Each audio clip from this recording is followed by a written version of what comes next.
Enforcement squad Kalliasseri ഗ്രാമപഞ്ചായത്ത് പരിധിയിൽ നടത്തിയ പരിശോധനയിൽ അശാസ്ത്രീയ മാലിന്യ സംസ്കരണത്തിന് കെ കണ്ണപുരത്ത് സ്ഥിതി ചെയ്യുന്ന അണ്ണൻ കോളനി എന്ന പേരിൽ അറിയപ്പെടുന്ന ക്വാർട്ടേഴ്സിന് 25,000 രൂപ പിഴ ചുമത്തി. റെയിൽവേ ട്രാക്കിനോട് ചേർന്ന പ്രദേശത്ത് ക്വാർട്ടേഴ്സിൽ നിന്നുള്ള പ്ലാസ്റ്റിക്കുകൾ ഉൾപ്പെടെയുള്ളവ കൂട്ടിയിട്ട് തത്സമയം കത്തിക്കുന്നതായി കണ്ടെത്തി.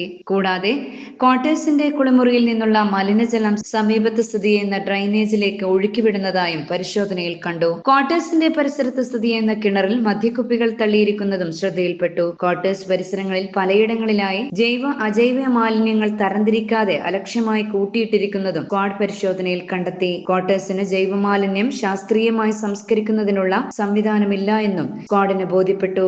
ക്വാർട്ടേഴ്സിന് 25,000 രൂപ പിഴ ചുമത്തുകയും ഖരദ്രവ മാലിന്യങ്ങൾ ശാസ്ത്രീയമായി സംസ്കരിക്കാനുള്ള നിർദ്ദേശം ക്വാർട്ടേഴ്സ് നടത്തിപ്പുകാരന് നൽകി. പരിശോധനയിൽ ജില്ലാ enforcement squad leader Ashraf PP, squad അംഗങ്ങളായ ഷെരീഖുൽ അൻസാർ, അലൻ ബേബി, കല്യാശ്ശേരി ഗ്രാമപഞ്ചായത്ത് ക്ലർക്ക് ആകാശ് MR തുടങ്ങിയവർ പങ്കെടുത്തു.